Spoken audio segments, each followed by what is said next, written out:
All right, everybody. Welcome to today's webinar. My name is David Tolkien. I am the Director of Business Development here at Shop-Ware.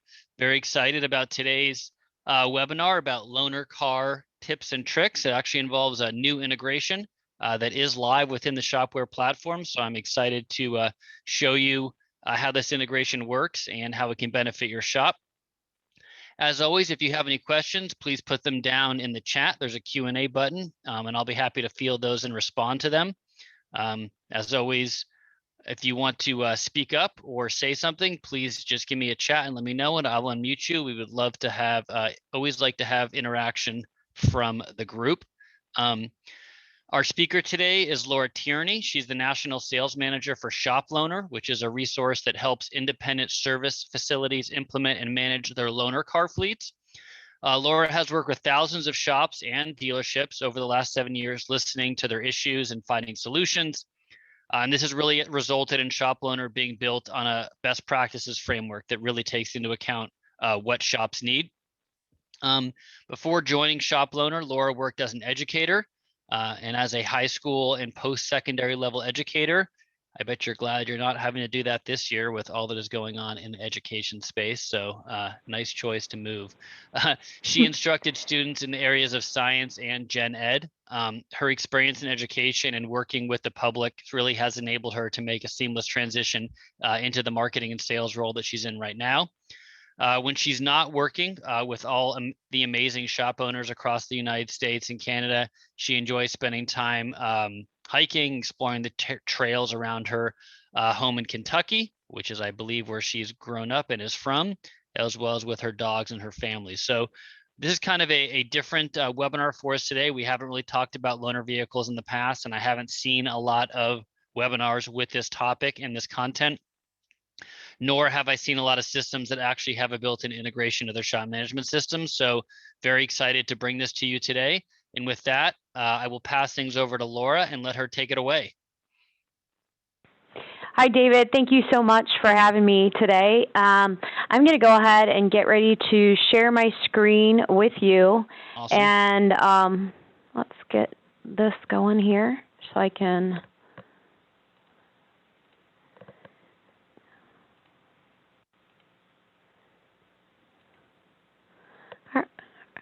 All right. How's that? Yes, I don't Is it see coming through yet. Okay. One more step that I wasn't You're used good. to. Now I see loaner cars, tips, and tricks. Okay, great. Okay, so just a quick intro. Our system is called ShopLoaner. A little bit of background about our company. Our company started out as a computer consulting company. We developed a product for car dealership service departments in the 90s, developed it in DOS, and it was just a product to basically help car dealerships manage their service loaner fleets. So that being said, we had a great program that worked in a couple car dealerships, and then in the mid 2010s had that main customer that it had been developed for wanted to be put into multiple locations. We said, you know, that doesn't make a whole lot of sense to take a product that was developed in DOS and put it, you know, just try to copy it. We presented to them the idea that we would develop it as a web-based program and market it as a cloud-based solution to all you know, dealer service departments and shops that might need this program. So if you've ever heard of us as ARS Loaner, that's where we come from. About a year and a half ago, I only had I would say I had a handful or so of independent shops and small rental car companies, things like that were outside the new car dealership world. I started doing some presentations, blogs, just presenting different things to people that had independent shops, and that's kind of how we grew into ShopLoaner.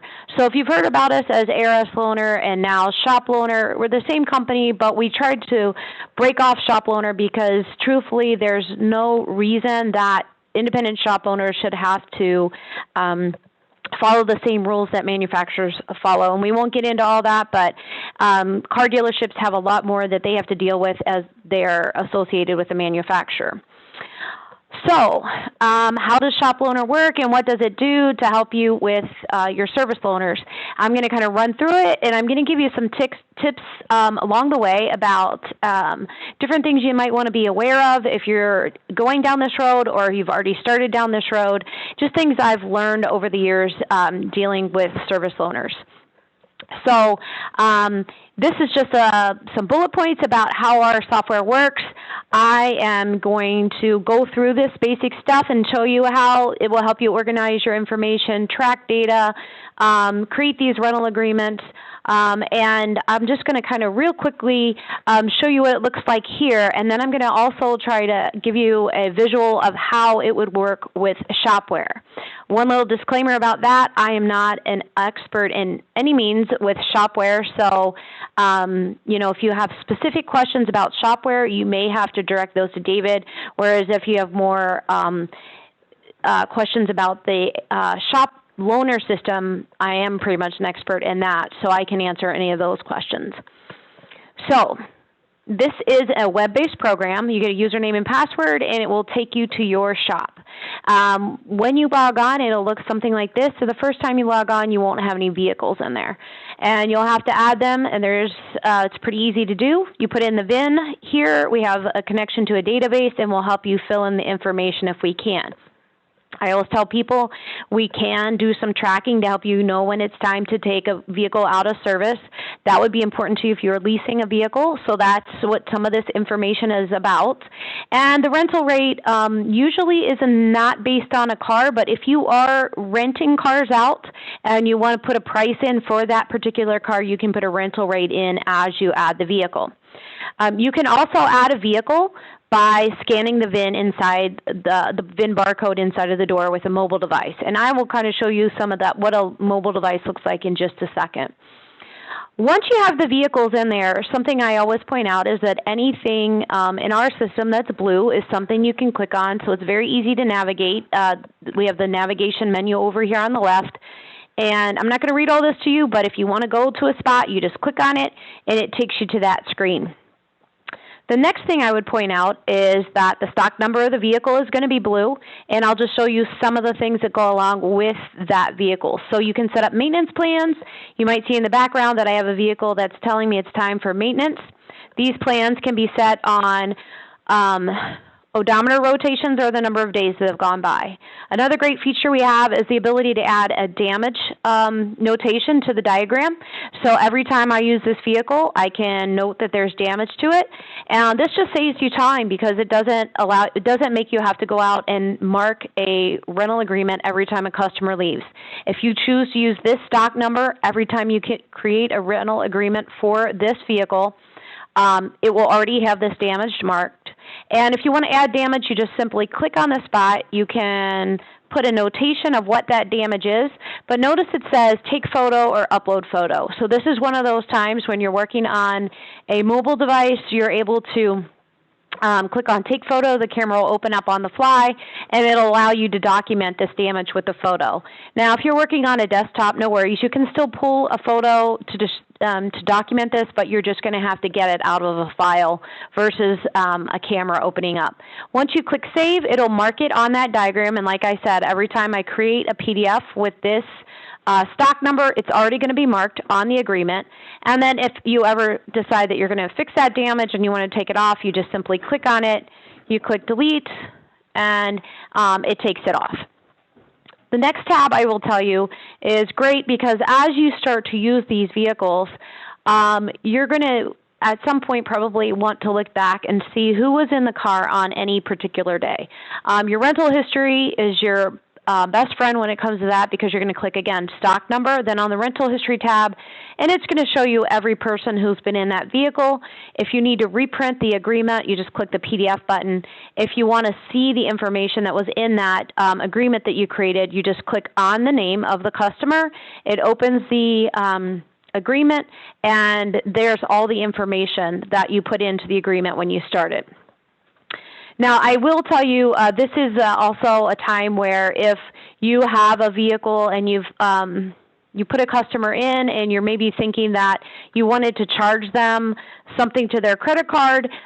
This is one feature that we also have with our system, is that when you create a rental agreement, if you especially are in an area where there are a lot of things like tolls, tickets that come in after the fact, parking tickets or red light tickets, things like that. Anything like that that comes in after a customer returns a car. Notice here I've added a feature where I can take a customer's credit card and I basically can attach a token to this rental agreement. So if there are charges that come in after the fact, this is a way that you basically can recoup that money. And again, because that token's in there, I can come in and I can add these charges and take payment after the vehicle has already been returned. All right, so I'm going to touch on what we do with Shop-Ware now, because I'm going to kind of show you how a vehicle would go out from our system and how it works with the integration with Shop-Ware. And the first thing that I'm going to touch on is, and again, David, if I don't have this right, you can jump in at any time, but the first thing that needs to happen is that you go into Shop-Ware and you're going to create a CAN job for your loaner cars, so that you have the ability to add a loaner car to Shop-Ware with the customer going out. And basically it's also going to be allow you, when you go to close out that RO in Shop-Ware, that you're going to be able to pull in charges based on the fact that the customer had that loaner car, because you'll be able to create the sublet for that. Hopefully I got all, like I said, I'm not an expert in Shop-Ware in any means, so hopefully that made sense to you, how I explained it. So the next thing I would tell you is, when you're in Shop-Ware, you're going to create your job. And, I just created something like this here, where it's a very basic job going out, and you can see I just picked something out of here. And I haven't started anything on it, okay, but I do have a repair order open now in Shop-Ware. So when I go back to ShopLoaner, then when I choose the vehicle and I'm going to go put the customer in that vehicle, when I click on I'll choose the vehicle and I'm going to decide that I want to send this vehicle out. I click New Rental. Now I can put that RO number in and search for that customer based on the RO number I already have open. So when I search for that, now it's going to pull up that customer that I have opened the job for. And when I click on that customer's name, it's going to pull out any of the information for that customer that's in Shop-Ware into my rental agreement. Now, some of the information you may have to add to complete a rental agreement. Often I'm 99% sure you probably wouldn't have their insurance information in Shop-Ware. However, once you add it the first time, it will be saved in our system. So if Mike Smith is a returning customer, his information will be in there. And then just going to walk you through this process of sending the vehicle out. Now, the credit card information, again, this is one of our optional features, and I think it's a geographical type thing. So if you're in a situation where you feel like it's important for you to have that credit card number, you would put the number in here. This is a fake number, so we'll hope I get it right here.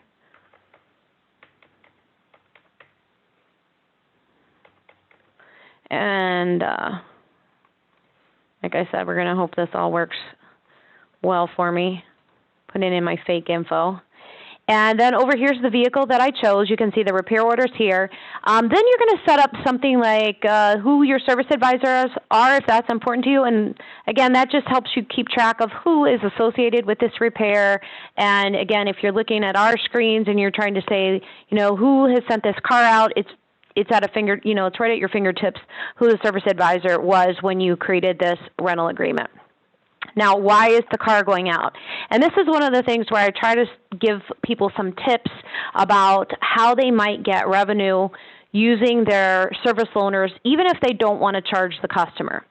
The first thing I always ask people is, number one, do you have the cars in an LLC other than the shop? And I think that I generally try to encourage people to look into that because of the fact that these vehicles, if you put them into an LLC outside the shop, then the liability of anybody, driving the cars, if something happens with the vehicle, it doesn't fall on the shop.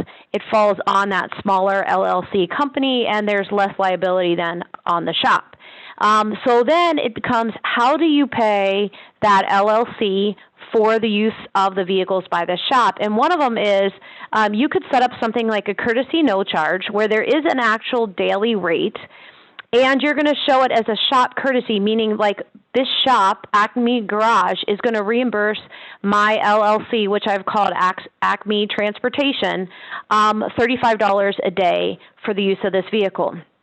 And the nice thing is it gives you a nice report at the end of the month with concrete numbers of how many days you used each vehicle and how many dollars you really should be reimbursing the LLC for the use of the vehicle. So that's number one.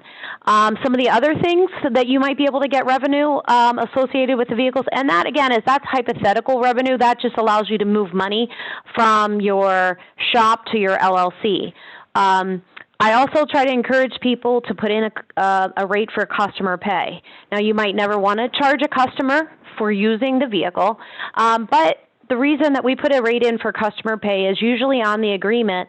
I try to put some language about the fact that if you don't return the vehicle within a set amount of time of completed repair, you would be responsible for that daily rate of $35 a day as the customer. So we do often, not hopefully often, but time to time, you have customers who decide that they don't want to return your vehicle for whatever reason. So make it very clear in the language that if they don't choose not to return your vehicle, that they're responsible to pay that $35 a day rate. And it's just a way that you can even split the bill as they return it. If you want to allocate a certain number of days as courtesy, and then, okay, you didn't bring the car back for 2 or 3 days beyond the due date, so you're responsible to pay those additional days. The other thing that I point out at this time is to always look into extended warranty companies and things like CarMax. They often will cover the cost for a replacement vehicle. So if you know that you're doing work that's being covered by an extended warranty, and then, like I said, there are some of these online I guess I would call them car dealerships that sell used vehicles that will offer warranties as well. They most of the time will offer a daily replacement fee for that vehicle, and you can charge that amount out to that warranty company. So if you find out that they're going to pay you $35 a day for the vehicle, then you just have to submit a claim to them to be reimbursed for that amount. And then if you are going to be paid by someone other than the customer, typically we're going to show that as a reimbursement, so it's going to come through as a charge as well as a credit coming from somewhere else. Our system will bring in the odometer and fuel from the last time it's driven. It will timestamp it with today's date that it's leaving, and you can backdate that if you need to, or push it into the future for some reason you would need to. We always put a due date, and this is another one of my tips. We never want to leave a due date empty. So if you happen to be filling out agreements by hand, and you don't take the time to fill in the due date, that's a no-no, because if someone decides not to return your vehicle and you try to get help from the authorities, the first thing they're going to ask you is, when was the agreement filled out that they had to return the vehicle? If there's no due date on it, and you've given them an open-ended contract, there's no legal reason that they have to bring the car back. And then the rest of this all basically is going to be filled in based on whatever information you're going to put in there. And then we typically also put things on there like the driver is allocated 100 miles a day. If they go over that 100 miles a day, they will be charged 20 cents per mile over. And again, you never have to charge them that, but we like to put those things on the agreement to protect you. So once I get all of this in there, I'm going to click on Capture Signature and Print, and I will get a box that allows me to get them to sign. So this is where I say having a more mobile device is great, because on any touchscreen you can get them to sign. If you can't get them to sign, now I did that with my mouse, which I think is a little bit awkward to ask a customer to sign with a mouse. You can always skip the signature and print a paper copy and ask them to sign your paper copy. Now, again, I say that's your last choice, in my opinion, because once you print a paper copy and you have a signed paper copy, now you have to save paper copies. And when we click Save and Print in our system, what's going to happen is the car is going to move to rented status. It's going to create a PDF of the agreement for you, but it's also going to email them a copy of the PDF. So this is what it looks like. Hopefully we won't take too much time here opening it, but you can see I have the agreement filled out in the name of the LLC, again, so we have the liability going on a smaller company versus the shop itself. This is where you can put in your own information on the front, your own disclaimer. There's the damage that's marked on the diagram right there. Here's how I put in those charges, and I put it in actually as a customer pay with no reimbursement, so there is a subtotal due at this point, but I could have shown it with a credit as well. And then there's the last 4 digits of the card number. We're not going to show that. And then the last thing I would point out is then all the legal stuff comes in on the back, and you can send this off to the printer at any time if you need to print paper copies. And if you do that, the one other thing that we do for security reasons is we redact any of the customer's sensitive information off of the first copy that comes through the printer. So again, if you have a customer that you feel like needs a paper copy, you can give them a paper copy to take with them in the vehicle, but they will also get an email copy if you have taken the time to put their email address in. Now, what if you wanted to do that on a more mobile device? This is an interactive web interface, and so what happens is when you decide to go in to use our program on any device, it automatically will size itself. You don't have to go to the App Store and download something for Apple versus Android. But it basically will allow you, once you start working on that device, to go into something called tablet mode. And the tablet mode has some great features. So again, if you wanted to start this checkout process and you didn't have the customer's information in yet, one cool feature is that you could scan the barcode on the back of their driver's license to get some of the information going into our system. So you can start like that, but notice I started Mike on my desktop, and so his name is sitting right here waiting for me to finish this process. And here's some of the other cool features. I can use the camera on my device to take a picture of his driver's license, his insurance card, and again, I just click on it, click Take Photo. I can add more damage on the fly as I'm checking the vehicle out and add more pictures there if I need to. I can also add walk-around photos. So these pictures go with this car. Walk-around photos are going to be linked to Mike Smith's agreement. They'll be linked there, and they'll be time-stamped for today's date that this is what the car looked like when he left. If there's any information missing, you will not have a green check. So if there's anything missing from the agreement, you would need to get it filled in before you have your green check here. But then notice you can just at any time click here on Capture Signature. Your signature box pops up, and then this is what is going to allow you to get their signature on that touch screen of your device. And at any point when you click Save, the same 3 things are going to happen. Moves the car to rented status. It is going to create the PDF for you with the signature on it, and then it is going to email them a copy of the agreement. Now I have a car in rented status. It's been out for a few days, and we want to bring it back, and we also want to show how we're going to get some information back into Shop-Ware. So here's my rented vehicle that was out. I can click on the stock number of the vehicle to return it, or I can click on the customer's name in blue. And the customer's name in blue also brings up all the information from the agreement. So if at any time you need to edit anything in the agreement, again, you just are going to click on the customer's name in blue, and it's a link to the agreement that you've created. And then notice at the top, there's all kinds of things you can do once you open up the agreement. We're going to concentrate right now on returning this vehicle. And so I'm going to do that. I'm going to bring in the new odometer reading. Now, if we have time, we can talk about the fact that we do have devices that plug into the OBD port that allow odometer and fuel information to come in right off of the engine. And those are external devices or hardware that you would have to purchase, and there's a data plan with them.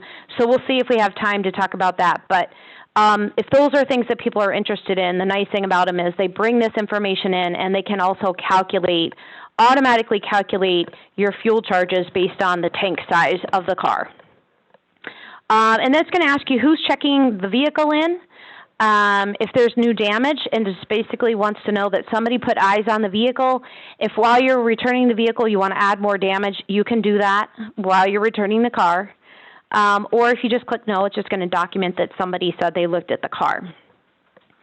Okay, now here's another one of my tips. If this car, I'm going to change this here, is out until April 24th, we don't want to manipulate the return date. We want to really have a good understanding of when Mike Smith physically had possession of our vehicle. In case anything comes back and we find out that something happened while Mike was driving the car, we want to have a good understanding of the exact date and time that he had the car.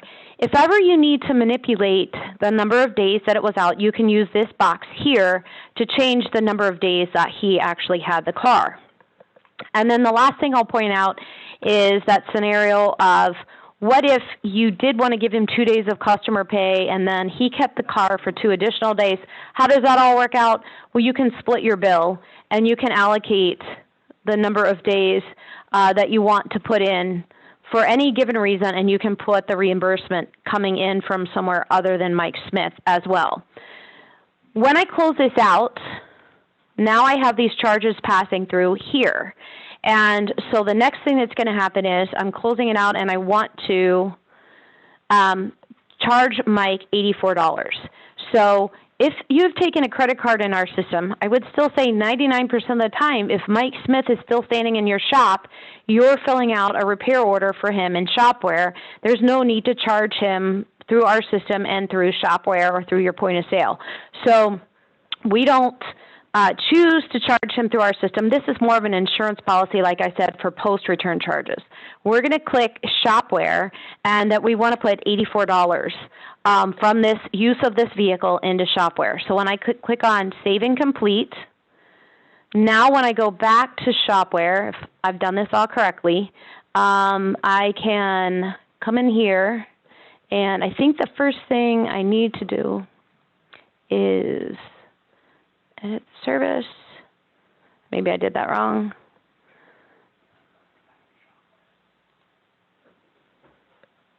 Let's see, we're going to approve it. And once I approve it, then I think I can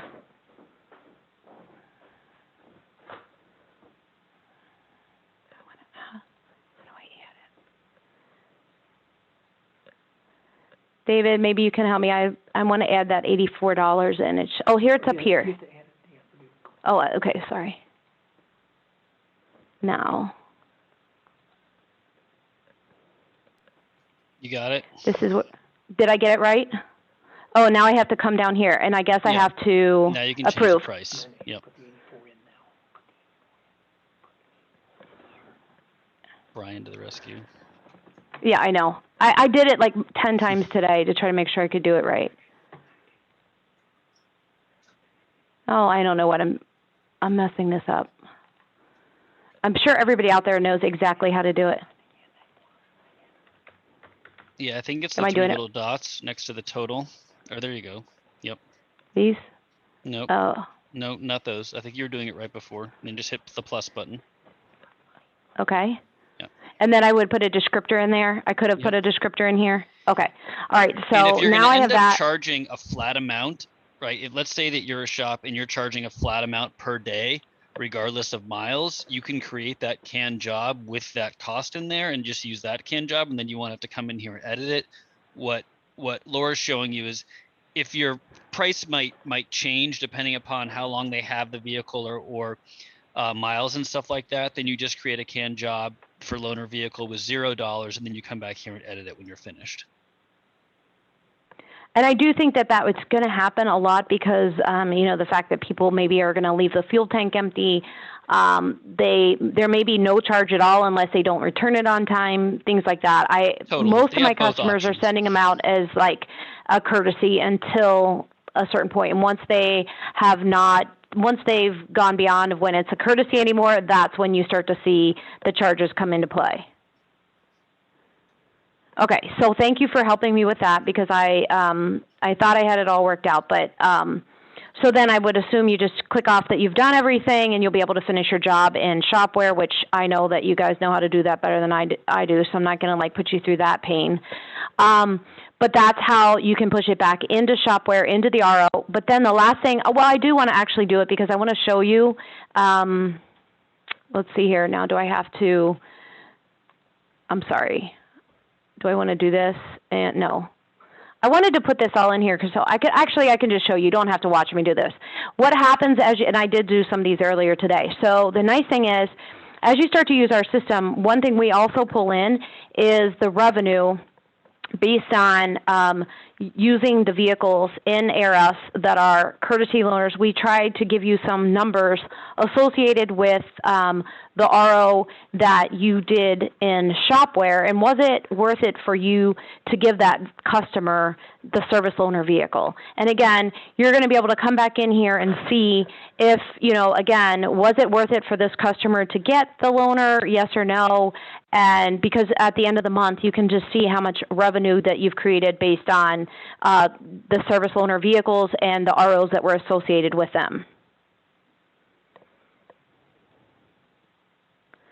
Okay, so there's one other thing that I'd like to show if we have just a couple of minutes that I think is a super helpful feature in our system that helps with the drop-off after hours situation, or if you ever have an employee that's going to do a drop-off pickup, valet type situation.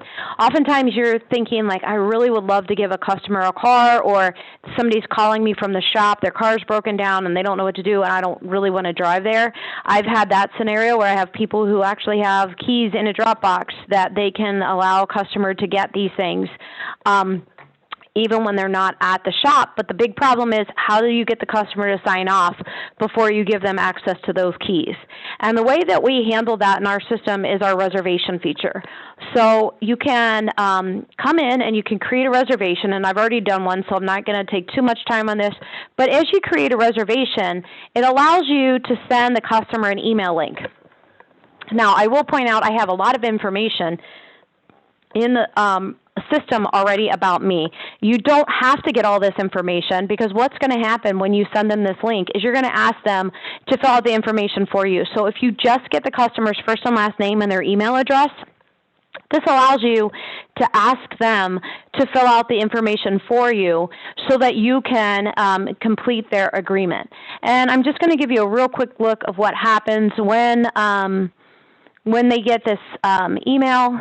It's basically going to come to them. They're going to click a link, and then it's going to tell them that it's best to do this on their phone or their mobile device, but it's basically going to ask them to fill out any of the information that you require them to fill out to get this service loaner completed.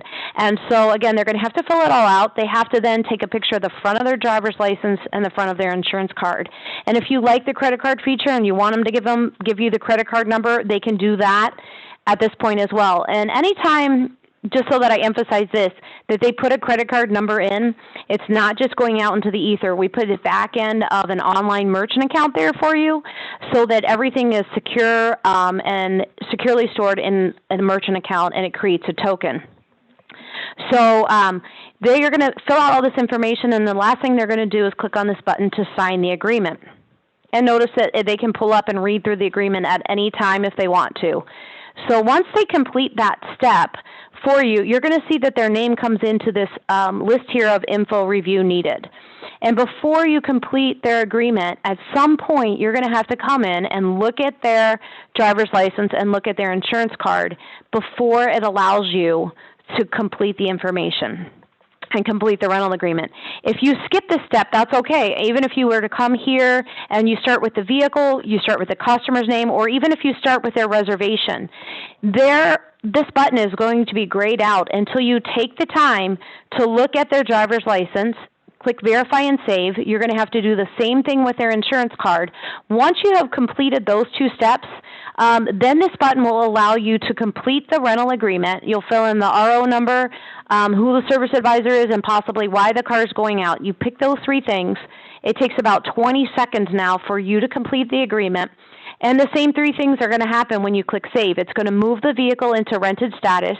It's going to email them a copy of the PDF, and it's going to create the signed PDF for you once you complete those last couple steps. And now you've solved the problem of how you can get someone to fill out the rental agreement virtually, and it takes you almost no time at all for you to complete it.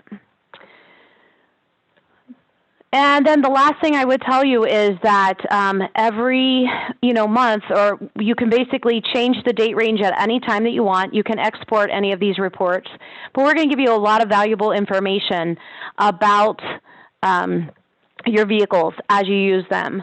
And you can always change the date range. Grand totals are always at the bottom. And then the last feature that everybody loves is the do not rent list. So I don't have anybody on my do not rent list in here right now, but basically if you put somebody on a do not rent, and it's pretty easy to do. I'll find my one customer here. Maybe I'll put Brian too. I'll put myself on there, I guess, real quick. I have two versions of myself. When you put somebody on the do not rent list, I would never smoke in a car, but let's just say somebody did. You would be able to, as soon as somebody tries to give me a car, it's going to block. And then if I save it, I'll be in the reports as a do not renter. So anytime someone pulls up my name, it's going to block them from giving me a car. All right, David, can you think of anything else that you have particular questions on that I didn't touch on with the integration? No, I think that was super clear, and I know that we are working on a video that sort of showcases that, which I think hopefully will be done at some point. Yes. But yeah, if anybody has questions, feel free to reach out to me or feel free to reach out to Laura. This is a live integration within Shop-Ware under the API tab. So you can very easily enable the integration. And if anybody has questions about ShopLoaner, they can just send me an email, and I will put you in contact with Laura so she can run you through a full demo. I know we have a couple shops using the integration already, and they're happy with it. And yes, John, there will be a recording of this. I should have it up hopefully by Friday, if not by Monday, and I'll post it in our YouTube channel and then send everybody a link. See if there's any other questions. That is all the questions that I see right now. If there's any other questions, we can hang out for a little bit. But that was super helpful. You were very concise and to the point. I think just is great, Laura. A lot of times people can be all over the place when demoing a product and integration. It makes it confusing. So when you think about your customer base, Laura, how does it break down? Do you have a lot of single location shops using the product? Are they mostly multi-location? Is it across the board? Where do you see, if someone says, I'm too small, I can't afford a loaner car program, I don't think it's going to be a benefit to my shop, how do you assess, or if shops like, is having a loaner car program suitable for my business? Like, how do you go about starting that conversation? So it's across the board. I have shops with multiple locations, and I didn't really touch on that. So I will tell you, you can put all your vehicles into one system, and then we can set up something called fleet locations, just so that we can understand that we can help you organize on a fleet level of where your vehicles are. And the nice thing about that is you can assign vehicles to different locations. You can assign users to different locations, and then that way you can kind of limit things within the system if you need to. And let's say shop on Main Street needs a car and they don't have one, and the shop over on Oak Street has extra. It's very easy then for you to come in and take a vehicle and edit its location without losing any data or having to do a lot of work. You basically just can swap it from one location to the other and then send it out with a customer at that other location. So that, I would like to just point out, is something that's a great feature if you do have multiple locations. And then the next thing that I think we were trying to touch on is, what if you have a really small shop and you don't, number one, know if you should even think about getting loaner cars, or is it worth it if I only have one or two cars to run a software program to keep track of the cars? So I would have to say our pricing is based on being able to, if you have a very small shop and you only have a couple cars, we have a per VIN pricing, and that's why sometimes we put the other features in as extras to make it very affordable for small shops. If you don't even know if you should go down the road of having a service loaner vehicle or not, I don't know if I could 100% answer that question for you, but I would tell you that most of the feedback that I hear is that by having service loaners, it allows you to get the higher ticket ROs because you can offer a service loaner. And I will tell you that most new car dealerships with a service department, you're going to be competing against them. If you have, you're trying to do someone's engine repair and they need a vehicle for a week. A new car dealership with a service department is going to have a vehicle to give them, and if you can give them that same convenience factor, you're going to be able to compete against them to get that higher ticket RO. If you decide to go down that road of getting the service loaners, the couple things that I suggest always is think about putting them into a separate LLC so that your shop doesn't have to take on the liability of the drivers driving those vehicles. And then you would insure those vehicles there's lots of insurance companies that provide insurance specifically for loaner vehicles. And you're going to insure those cars. And then you're just going to have to take it day by day. Is it worth it for you to take on the expense of a car with the insurance and things like that? But the one great thing I know about shops is you guys have the ability to get some cars that maybe need some work. You can work on them. You can get these cars running that maybe you can get. I have a lot of my shop guys and girls out there that find kind of lower priced cars that maybe because they need some work, they're able to get them and acquire them at a pretty low price point, fix them up and put them into their loaner fleet. And it's a really affordable way for you to add some vehicles that way. Thanks. That's super helpful. One question came in. This is a great question. Thanks, David. He says, he's interested in doing a loaner program, but what happens if the customer only has liability insurance? They don't have comp and collision. Yeah, that is a great question. Number one, you always are going to ask for insurance, proof of insurance from your customers, and they should have full coverage. I would not give one of your vehicles out to someone who doesn't have full coverage because it will not cover your vehicle. And a couple things that I always say that are kind of tips when you're trying to decide this. Number one, you look at the insurance card and it should show you something on there whether it is just collision or full comprehensive coverage. There should be some kind of indicator on the card. If you're concerned about it, there's a couple other things that I would say. If a customer's vehicle is not worth more than a couple $1,000s, they probably do not have full coverage. The second thing I would tell you is if they have what I call the cut rate or the lower rate insurance companies, they probably are, even if they had full coverage, are not going to have coverage to cover anything other than their own vehicle. So those are two things that, you have to kind of be aware of when you get into this. And, I'm not saying that you should only give cars to people but you start to know your return customers, your good customers. Those are the people that you want to focus in on with the service loaners. Again, if you don't know this person, it's the first time they've ever been to your shop, their vehicle is not worth a ton of money, and they're looking for a huge high dollar repair on that vehicle, I just think that that's maybe a red flag for you to be a little bit aware of what you're doing because, again, when that repair is finished and then you tell them that, they owe you, $2,500 for the work that you've done on their vehicle that may not even be worth that much money, and now they have your vehicle in their possession, they have not a whole lot of motivation to return to your shop and pay that bill out. So those are a couple of things that, not telling you to I just think it's just you need to be aware of who your customer is before you hand the keys over. Not to be discouraged, but be smart about it. Yeah. Yeah. All right. Any other questions for Laura at this time?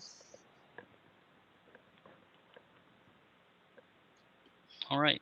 Well, I thank you very much for your time, and I'm glad that we finally got you guys in front of our customer base, and we'll have this posted to the YouTube and keep promoting the content as well. If anybody has any questions or wants to get in contact with them, just let me know. And I hope you have a good rest of your day, and I appreciate your time. And you guys can at any time go to our website, which is ShopLoaner.com, and there is a place on there where you'll see my contact information, as well as there is a place where you could request a demo if you want to put in some information about your company and your fleet. I can always set up a time to go over things individually with you. Awesome. All right. Thank you, Laura. Have a good day. Thanks, Thanks, everyone. you too. All right. Bye-bye. Bye-bye.